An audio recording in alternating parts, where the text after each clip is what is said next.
Hello les amis, aujourd'hui nous allons aborder le polyamour et voir quels sont les atouts éventuels et les risques potentiels. Voyons ça ensemble.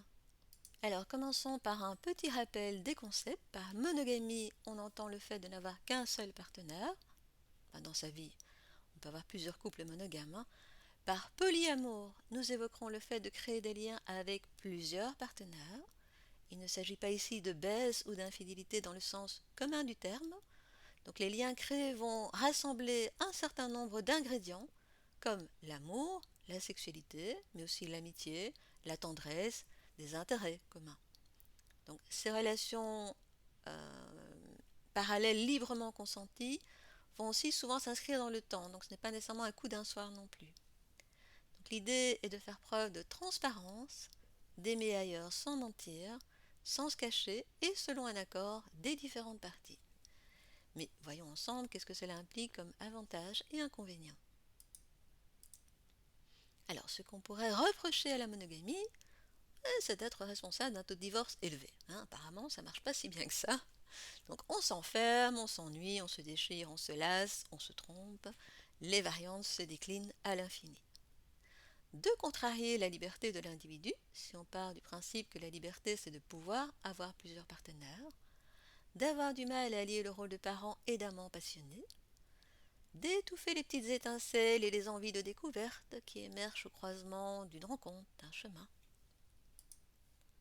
d'être issu d'un héritage puritain, d'être un mythe.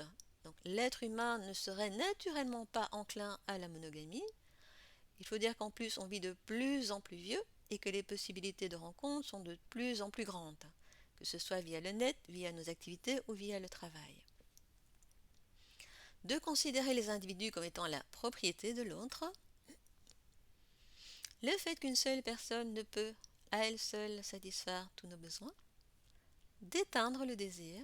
En effet, maintenir le désir vivant au sein d'un couple de longue durée est un sacré challenge.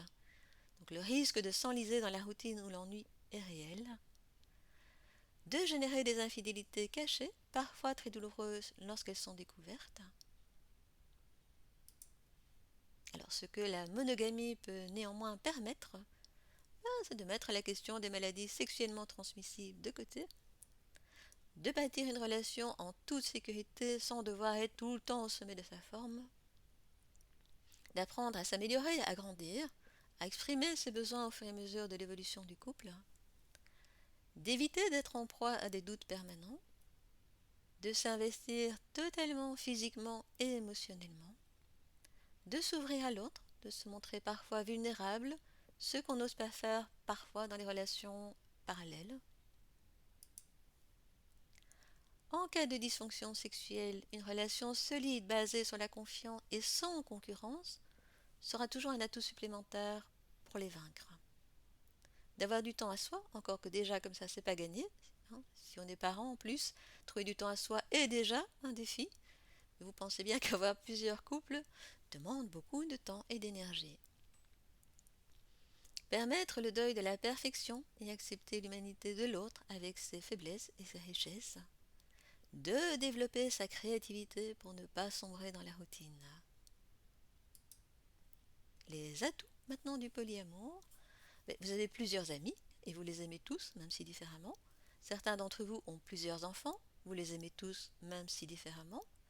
On ne pourrait pas non plus vous demander d'aimer un seul bouquin ou un seul type de musique. Donc dès lors, pourquoi ne pourrait-on pas aimer plusieurs personnes en même temps? D'étendre le champ d'expérimentation en toute transparence, de pouvoir allier un manque de sexualité dans un couple alors que les membres du couple s'aiment encore, de varier les fantaisies, de compenser la perte de désir d'un des deux partenaires, l'honnêteté, le consentement, la liberté, la possibilité d'avoir des relations sans prise de tête, encore que là c'est pas gagné, c'est parfois un jeu d'équilibriste pour que tout le monde soit content et que tout le monde se sente à l'aise, d'éviter l'usure naturelle, de laisser la possessivité au placard, ou du moins de tenter de la laisser au placard, de faire place à une meilleure connaissance de soi. En effet, bien vivre ce type de situation implique de bien se connaître et de connaître ses limites. Ça nécessite aussi de la confiance en soi et une bonne dose d'altruisme. Les risques, euh, les risques que peut comporter le polyamour, mais la jalousie ne sera pas nécessairement évitée et devra être souvent travaillée.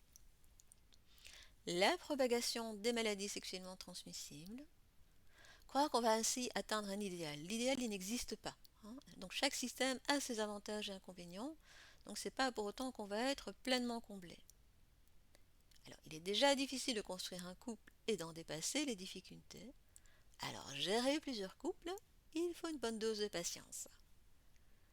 Les règles doivent être clairement établies, sinon on court le risque d'avoir le même type de blessure que dans une infidélité cachée que l'on découvre.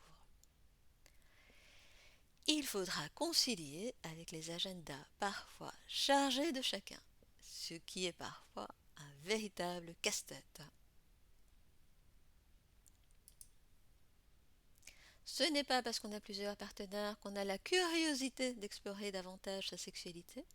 Donc parfois on va juste reproduire les mêmes positions, les mêmes gestes, mais avec des corps différents. De se perdre et de finir par s'anesthésier dans toutes ces relations. De manquer de temps pour se retrouver seul avec soi-même et se poser sereinement. On court le risque d'un désinvestissement du couple original. Difficile en effet d'y mettre pleinement son énergie quand d'autres amours nous appellent. De devoir faire face à un regard social parfois méprisant, comme si vous étiez un déviant de la pire espèce. Bon, encore que les mentalités évoluent. Pour conclure, alors monogame ou polyamoureux, comme dans toute chose sur Terre, rien n'est parfait. Dans le passage d'une formule à une autre, vous allez perdre certains avantages au profit d'autres avantages et perdre certains inconvénients au profit d'autres inconvénients. Le plus important est de bien se connaître, de savoir ce qui est fondamentalement bon pour vous et quelles sont vos limites. Donc faites les choses pour vous, parce que c'est cohérent avec ce que vous ressentez et avec qui vous voulez être.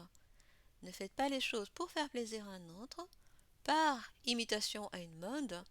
Ne le faites pas non plus en contre-réaction à quelque chose, suite à une déception par exemple. Sachez qu'on peut se sentir libre dans la monogamie et prisonnier des attentes de chacun dans le polyamour, comme on peut se sentir prisonnier dans la monogamie et libre dans le polyamour. Donc plus que le principe en tant que tel, c'est votre manière de concevoir la monogamie ou le polyamour qui fera que vous sentirez heureux ou pas. Donnez-vous la permission d'une vie enrichissante et ne laissez pas vos croyances limitantes guider votre vie. Là-dessus, 12 vies à chacun de trouver sa formule, et on va se retrouver bientôt pour un programme bien plus long sur le sujet du polyamour. Donc je vais faire un atelier en ligne dans les prochains mois qui sera beaucoup plus détaillé et beaucoup plus précis sur le sujet. Si vous avez des questions ou des commentaires, n'hésitez pas à me contacter via mes sites internet dont vous trouverez les références dans le descriptif de cette vidéo. Si vous avez aimé, n'hésitez pas à liker et vous abonner à ma chaîne. Quant à moi, je vous souhaite plein de bons moments avec l'être aimé ou les êtres aimés. On se retrouve bientôt. Je vous embrasse.